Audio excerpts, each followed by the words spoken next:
গীতায় শ্রীকৃষ্ণ বলেছেন যে এই তিন হল নরকের দ্বার। এই তিনের দ্বারা মানুষ নিজেই নিজের সর্বনাশ ডেকে আনে।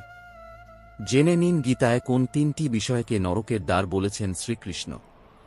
শ্রীকৃষ্ণের বাণী অনুসারে যে কোনো মানুষের জীবনে সর্বনাশ ডেকে আনতে পারে তিনটি জিনিস। এই তিন জিনিস হল লোভ, রাগ ও লালসা। গীতায় এই তিনকে নরকের দ্বার বলে বর্ণনা করা হয়েছে। যে ব্যক্তির মধ্যে এই তিনের আধিক্য রয়েছে তার সর্বনাশ কেউ ঠেকাতে পারে না। এমন যে মানুষ সর্বশ্রেষ্ঠ তাকেও সর্বনাশের অতলে নিয়ে যেতে পারে এই তিন বৈশিষ্ট্য। গীতায় শ্রীকৃষ্ণ বলেছেন যে কোনো মানুষের কখনোই উদ্ধত হওয়া উচিত নয়।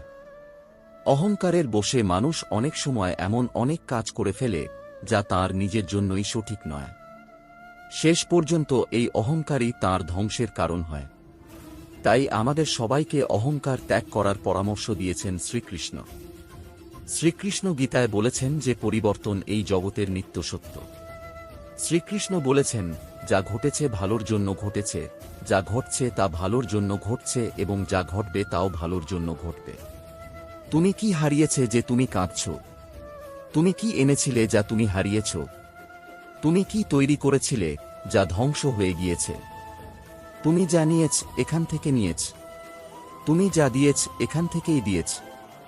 যা আজ তোমার তা গতকাল অন্য কারোর ছিল, আবার আগামীকাল অন্য কারোর হয়ে যাবে।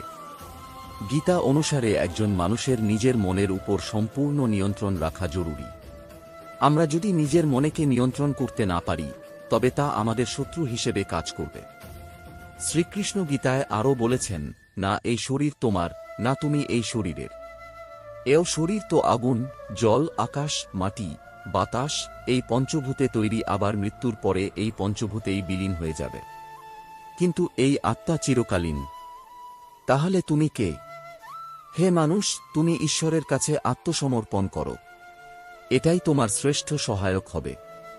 আর ঈশ্বর যে সহায়তা করে তা সব সময় সবরকম ভয়, উদ্বেগ ও দুঃখের থেকে মুক্ত।